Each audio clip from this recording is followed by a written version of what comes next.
Anderson Paak. He was also featured on the One Music Fest, and they say unity through music. I like that. I like that. Anderson Paak with BJ's Chicago Kid. That one is called The Waters. Kind of like that song. That guy got a little beat to it. Salute to everybody who's been rocking with us. They know we play that song a lot. However, it's time to talk to our special guest. His name is Dres Tha Beatnik. Dres Tha Beatnik, welcome to Love Ultra Radio, bro. Well, hello. Hey. Hi, guys. Hi, guys. Hi. Hello, sir. How are you? Pretty good. Nice. Now, this is our new studio. You're one of our first guests. No. We had to wait a while for this. Yeah. We had to pull some strings now. It happens. We had to make this happen. The hat signal was really broke. Really, you didn't throw the fire up? No. Like I thought we got a a signal. It was broke, man. It was broke. That's what happens. Wow. You do a lot of work. I try to stay busy. Mm. You know, when I'm allowed to. Okay. Day one. Yeah. How long have you been? Let me use the right word. Are you an entertainer? Are you an MC? Who is Dres Tha Beatnik? I don't make those distinctions. I let other people talk. Wow. Like I talk for a living. That's all I got. Yeah. I mean, I'm a host. I'm a human beatboxer. I'm an MC. I'm a lecturer. I'm a cultural ambassador. Well, former cultural ambassador. I just talk for a living. That's what I do. And you talk about the world, but you talk about our hip-hop culture? Of course.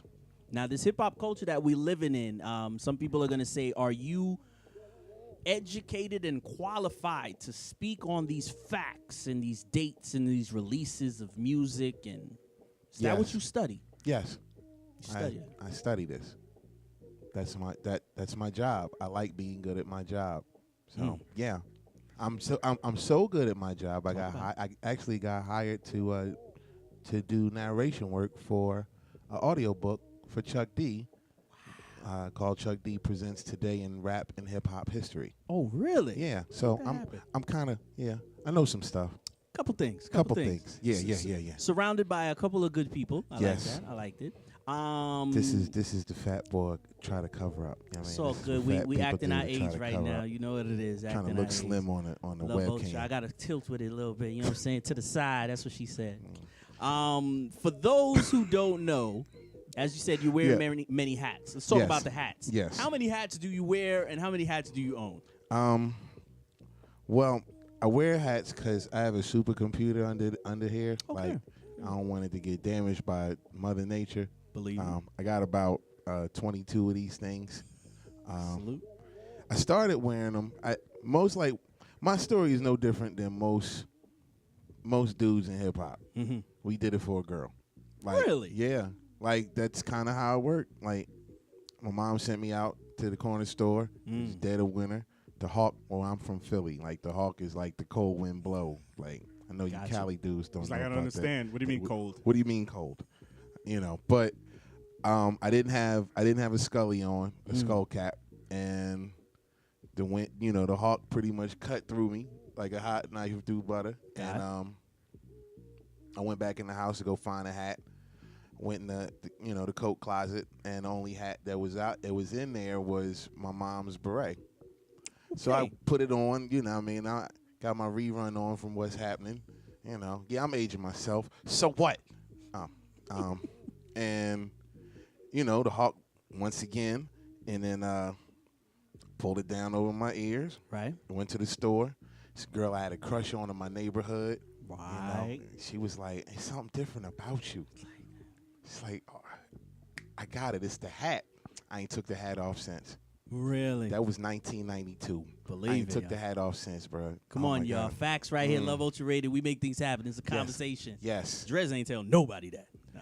Nah. It's a couple people. I've mentioned it. It's a couple people ask. There you go. And obviously, there's a lot of people who are saying that it became a fad, but now it's the look. It's the brand. It's part of the logo. Yeah.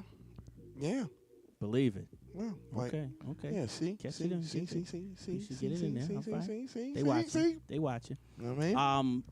It's all about controlling the image. Sort of, yeah. You are an MC, but you're a traveling MC. Let's talk about what's actually happening in Atlanta for the MC. Right. Is there still a position for that MC in our clubs, in our festivals, sponsorship, spokespersons? I think so. I believe so, but I'm more than certain. I make these. I'm saying what I'm saying because I am intimate with it. Like it's a bit of bias. I'm not the person that controls budgets. All right. So, I feel as if the need is still there. There's always a need for a host or a master of ceremonies at any event. Dead time happens. Dead time happens a lot. A lot. Yeah. I feel like in some cases, we as hosts are like the Marines. You know what I'm saying? Like we first to get on, last to leave. No doubt. You know what I mean? And we don't get called on until literally the last minute. There you in go. a lot of cases. Like And you got to take the heat too, like you said. When you out there first and well, the crowd's been standing up for a minute. You Daniel in the Lions then, regardless. Like True. Hell, I've been in situations where, as much as I love my DJs, like my DJs can't save me, and I've been in situations where the DJs I've worked with have been in pretty precarious positions, and I can't save them either. But my job is to figure out how to save both of us. That bridge. Like it. Oof. I'm sorry, I had PTSD. It happens, son. Couple incidents. We got into one. Like it was we were at Django and we had a electrical situation. Yeah. And like nothing. Nothing worked. Nothing. Yo, like, come on, DJ. Right. Yo, what happened? No mic. Shut up. You know what I mean? Like, it's getting worked out. We've done that. Yeah. They not looking for the promoter at that time. Now ain't looking for club owners. No. You in control, son. Do something. They looking at you. Right. Right. We don't get paid for that. That's, like you said, collateral damage sometimes. For some of the events that go wrong, it is the host / MC that comes out there and got to explain what happened backstage. Yeah. I mean, you do. Or fill time. I've had it happen. There you go. More than once. Artists are late. Things are happening. We have to preserve some of those positions, as LV just spoke on, and a lot of our guests, from even the comedic standpoint as storytellers. We have motivational speakers who are same way like our teachers and our counselors. Yep. So now the MC, you're supposed to actually, as we say, be that storyteller. Yeah. How are you preserving that art of storytelling? Well, I think I'm preserving it by just helping to create memories. Whether the event is good or bad, my job is to get everybody to the same destination at the same time. Kicking and screaming or, hands up like they're on a, cheering and shouting as we all make our descent from heaven to hell back to heaven. So that's and then roller coaster of a night. Yes. In a club. Salute to everybody who knows that Dres is a fixture currently at the MJQ. A lot of people still don't know what that stands for. You've been around since day one. What's this MJQ Party Superheroes thing? Well, MJQ is actually named after the Modern Jazz Quartet. That's where the name came from. The original owner and the original location at the basement of the Ponce de Leon Hotel. Oh, yeah. Ironically enough and sadly enough, the George Chang, the original owner and founder of MJQ, and the Ponce de Leon Hotel are both dead and have been gone from us for a very long time. And, a lot of us... once the club left that location and moved to its current location, it's just been a more so of a communal effort to keep the vibe and the spirit of MJQ alive. No doubt. And 22 years later, it's we're still going hard. Like, yeah, no bias, but Facts. hard. Facts. Yeah. There's sometimes that people have to say the MJQ story, although it hasn't actually been told from the perspective, the hip hop story that is, from yourself and a couple of others. What is the one thing that stands out for its success? No doubles. No doubles. Nope. Will not hear the same song twice in one night. It's not happening. Nope. LV, my brother, he spoke to it. Like it's a truism. It should be a truism with regards to DJs. Like it's too much music out here. It's too much, as the kids call it these days. It's too much content. Play the same content twice. Right. You know, like you might not want to get it. You might not care. You know, you want to hear what you want to hear, and that's fine. But yeah, your demands stop pretty much once you step on the dance floor. So yeah, no doubles. That's literally that's the secret sauce. That's the secret sauce. That's the secret sauce. You formed a unit, the Party Superheroes, yourself, DJ Lord, Majestic, DJ Fudge. Team Fantastic. Good Lord.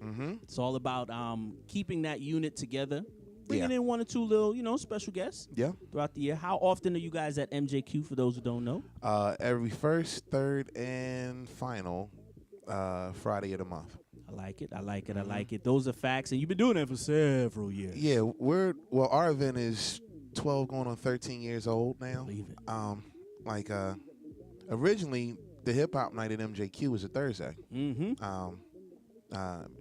big ups to Spearhead X and Talib Shabazz. And, you know what I mean, for bringing that to MJQ, and that transitioned out to More Dusty Than Digital. Big ups to Rob Wonder, DJ Seek, and Prince Presto and DJ Mega. Wow, cool. Mega. And when that transitioned out, then it was gifted to Comedic Just, which is DJ Kemet, DJ Justin Chapman. And when that phased out, then it got gifted to DJ Rasta Root. No doubt. Face Off Fridays, where that's you just started hanging out. That's home base. No doubt. A little something, team time. In building Face Off Fridays, DJ Solomon Kim, or Jack Master Solomon, DJ Fudge, and J Force, of course, was early on, influential, early influencers on the night, and before the rest of the weeks, then the club transitioned myself and Fudge over to handle those other week duties. And I'm sorry, I know some of y'all probably high. Don't worry about it. Get it in. Duty. These are stats and facts. And through that, the club brought in DJ Lord, and we brought in the Grand Imperial DJ Majestic. Come on, Skinny Crabs. And literally about 2 years in, we went and transitioned from the Friday Night Fix to Fantastic Fridays and Pume. It's been that ever since. Literally. Yourself now influencing the hip hop culture, especially in Atlanta. This is only interview number 1. We're gonna go a little bit further back for those who don't know at another segment. But from Party Superheroes moving forward, some people are gonna say you are influenced by some of the things that are happening in the city. Atlanta just turned up, literally. Yeah. And that should influence the MC and the DJ and the orchestrators of a night. Right. And some of your playlists. Yeah. But not all of it. Of course. No, we can't do that. So who are you actually influenced from being a beatboxer to an MC to now a producer of an event? Who are you actually influenced? Who's name 2 or 3 people, musicians, DJs, producers, who influences Dres Tha Beatnik? Abraham Hicks. That's go for it. That's he knows who he is. That's self-help stuff. You know what I mean? Like that's sort of life coaching type stuff. I believe it. Also, I mean, and everything else is literally from everywhere else. Like I'm influenced by DJ LV. I'm influenced by all of my contemporaries. You know what I mean? Like all of the DJs that I have the privilege to work with and be around. Audiences that I on occasion I actually get to be a civilian, so I get to watch I get to watch crowds from the floor perspective. Like I've been doing this for so long. It's always the office. Mm. You know, some days I hate it, and then some days I'm like, okay, I can't avoid it. Right. You know, like I'm sure like most DJs, most rappers like go to an event. You know what I mean? And it's you can't help but dissect what somebody's doing, Of course. to entertain the masses. Right. It's no different than me. I've been working in nightclubs since I was 14 years old. So it is in my DNA. There you go. All right, hashtag there are shirts out there. Yeah. I mean it is, and I have no shame in that. It's you know how they say a person, your path is chosen for you. Some people choose a path, or so they think. They think, right? And some people's paths are destined. This is my path. There you go. And we're not just going to say just music, because no. you encompass a lot of things of the culture. All right. I mean, I love this culture. I love what it has done for my people. I love what it has done for me. I love how it influences in both a positive and a negative way. It's crazy. Like it's, they say music is the most dominant force on the planet. Right. Crazy enough, here in America, hip hop is the most dominant cultural influence in the country. There you go. Taking over other subgenres. Everything. No doubt. Yeah. No doubt. I like it. I like it. It's like a rap NATO, not a shark NATO. Like, All right. Well, we know things have to change in our industry. We're not going to talk about music because again, we did have a pre-game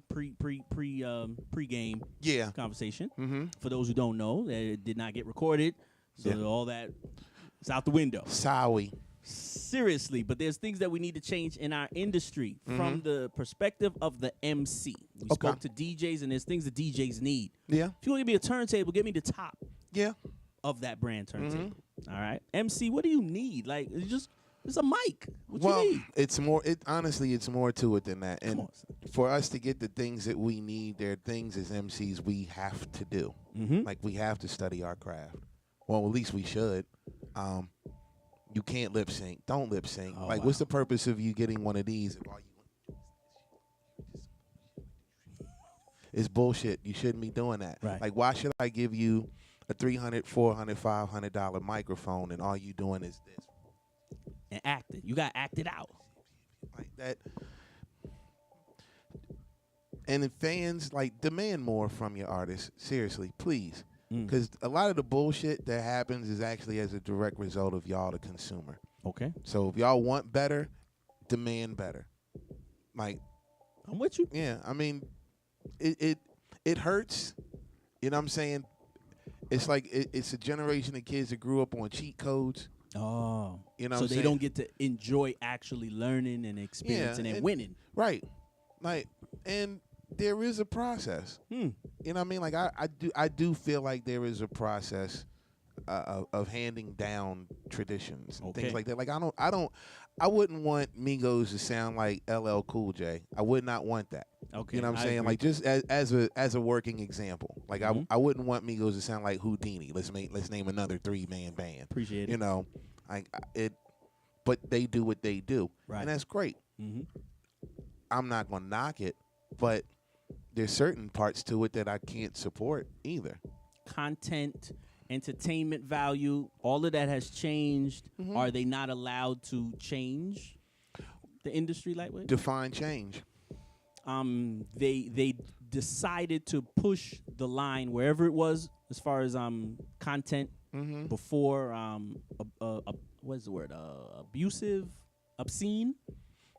We knew what a curse word was, I mean, but we didn't know what you put 3 of them together and keep repeating it for a chorus. We didn't know that was what they pushed it to. Well, I not mean, them, but the culture.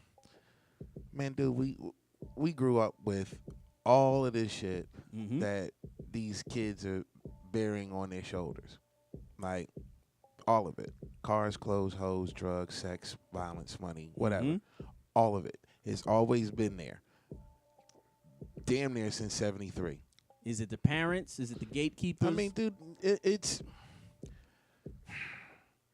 some would say it's labels, some would say it's management, but some would say it's programmers. All right. I mean, at the end of the day, artist true freedom comes in the writing process. So if this is the shit that you writing, then we can take it even a step. We can dig even deeper. Mm-hmm. It's a reflection of. You could argue that it is a reflection of our educational system here in our country. Mm-hmm. You know That's the extent of the lyrics that he could create, he or she. right. All right. I'm with you. You know, based on your education, your level of education, your level of knowledge. You know, and then there's with shit the check's big enough. Everybody seems to have a number. Yeah. So if everybody has a number and that number's met, Mm-hmm. then that's what you're gonna get. This is only conversation number 1 with Dres Tha Beatnik. Obviously, we just opened the doors here at the Flavor Radio. Music sounds better on the Flavor, but obviously conversation. Every Tuesday, we give them about an hour worth of music, about an hour worth of conversation, a little bit of balance. Yeah. Just a little bit of balance. But we're talking to a different type of clientele. People who've been to China. Talking about people been to Jamaica, and they come back with what they've learned. What you learned over there in China? Curtis 50 Cent Jackson is the cool Herc Boss. of China. Boss over Like there's a billion people that believe hip hop started with 50 Cent. That's the craziest shit I have experienced in my travels to China. there. Was it the way he was marketed, Coca-Cola? I don't know what it's I don't know what it is. Because it ain't the music. I don't know what it is, but that opportunity to become a cultural ambassador for the government, for the U.S. government. Talk about it. I got it. Thanks, 50. Thanks. Yeah. Thank you. I'll never stop playing your song. Yeah. I mean, well, I probably won't, but thank you. You know what I'm saying? Because of that cultural, for lack of a better term, ignorance, that opened the doors for communication and education. I like it. Like hip hop is literally the last American art form. I'm with that. That's very pure. Yeah. That's still directly connected to the culture. Mm-hmm. All right, I got you. Now we're not just singing music. Just No, I mean it's sing this music. it's born here, bred here, then spread from here. from America, from the South, right now. Yeah. There's some music that you were listening to on your trip over there. What were you listening to going back and forth? Well, I'm a slow jam head. Like I love my hip hop, but truth be told, like I'm an R&B dude. I love slow jams. Like I absolutely love slow jams. So like yeah, I'm listening to a lot of that. Ladies. Yeah. Like it After calms dark. me, it relaxes me. It does all of those things. But like yeah, I'm yeah, the newest blah blah blah came out and the shit's hot. Like no, I'm good. I'm good. Teddy I'm good for Teddy the on moment. rotation. Yeah. Let me go on and get this Stevie Wonder and this Teddy Pendergrass song. Like, Got you. yeah. Let me burn a hole in this CD real quick. Right. There's a lot of people who need to follow you and see exactly what you're doing. Where can they follow you? Obviously, just for a conversation, and then obviously you're doing some work. How do they find? Well, let me see. All things social. It's real simple. It's like at DRESTHA BEATNIK. And or if you can't spell that shit, then hashtag follow the hat, and it'll find on Google, on everything. Like you'll find me. As long as you follow the hat. Yeah, I'm not hard to find. Like some would say, yeah, I can't go anywhere without somebody knowing. Like it's real easy to find me. And that's on purpose. I like it. And Yeah. you definitely have something to say about our culture, your personal views. There's things that go on in social media. You give your personal views, and then Dres Tha Beatnik as a hip hop historian. No, I mean no, it's all the same. It's all one. Yeah, like I'm grown. I didn't. This whole brand thing is real new to me. It's like be yourself. That's true branding. You know what I mean? So there isn't anything that I'm saying, speaking, or talking about like that isn't true to me, whether I'm on a microphone or not. So I like yeah, that. fuck that. All right. I can't do it. All right, he's affiliated, as he says, with MJQ, the Party Superheroes. He is Dres the Beatnik. Next time we're gonna bring you in, we're gonna talk about the festivals. There's a lot of things you've been connected to, especially A3C's coming up. We might have some little platform that we're gonna do with them also.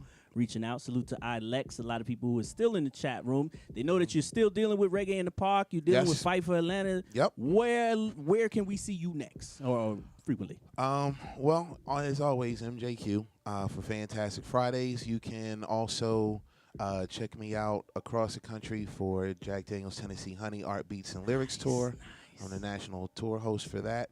I do also my big ups to my crew, Fight for ATL, 300-foot robot. Reggae in the Park is coming up very soon. Oh, yeah. Big.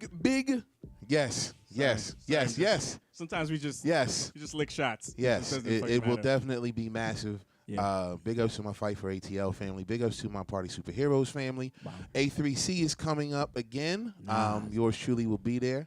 And big ups to my A3C family. All three coasts, not AC3. All three coasts. And MJQ, not MJQs. Where them Q's? MJQs. No apostrophes, please. Lord. And with everything else, man, it's just, you know. Oh, also, I am working on a webinar series for musicians that are looking to establish a career doing what we do. All right. Yeah. So, you know, that's the grand groove, you know, right there. So there's that. Audio book comes out in October of this year. Thank you once again to Chuck D and the good people at Listen Up Audio for allowing me to have that. Season 2 of Star is coming up on Fox. I was in season 1, playing me. Okay. You know what I mean? Literally. So, yeah, like I seen you come out. Yeah. So a host playing a host on TV who's a host in real life. In real life. You know, once again, on purpose, by design. Doing what you literally do. Not happenstance. They didn't have to write that in. No. Hey, I want you to hold the mic like this. Right. No, I do it for a living. I got you. Yeah. I got you. And what else? Just first off, like, thank all of y'all for tuning in, and thank you to the flavorradio.com for having this regular Joe with this weird ass hat come in and be interviewed. It's not too often that cats like LV, myself, you know, get to do this. It's conversation. So, Truversation. Truversation. Yes. So that's it. All right, that's part 1. That's all I'm going to let him know. Yeah. We're going to talk about something right now. Ladies and gentlemen, if you don't work here. Yes. If you do not work here, are not fucking someone that works here, are not taking care of a small plant, animal, vegetable, or mineral of someone that you know that you are fucking that works here, we need you to take your ass outside. Many have tried. Nobody succeeds. No doubt. His name is Dres Tha Beatnik. There's been another installment right here, man. See, he forgot. That's how you get up out of here. That's how you get up out of here. Outside. Seen it on a shirt, too. Yeah. Yeah, DresThaBeatnik.com. Bing.